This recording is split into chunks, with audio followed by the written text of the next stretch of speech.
The fatal shooting of 30-year-old motorist Bjorn Cody Ellis along the Landilo Main Road in Savlamar is taking another turn as the passenger who was in the vehicle is now speaking out. Indicom has again been called to Westmoreland after police say Ellis sped toward an officer during a late-night spot check, prompting the fatal shot. Our reporter Omari Wilson has more on that story.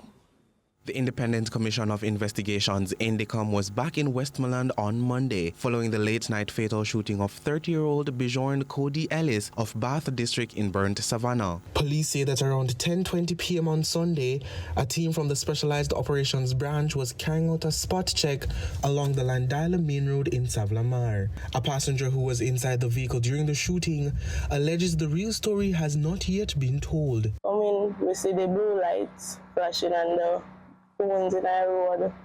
Police then stop it. Police stretch out their hand and stop the car. Then pull off the road at the right time. Then pull off the road and put the vehicle in a park. The officer pointing, gun straight in the vehicle and I duck and he fired 3 shots. And he fired 3 shots. One eye shot come through the windscreen on the vehicle and he got shot and catch from my hand. And Cody jump up because he said, dog get shot in my eye.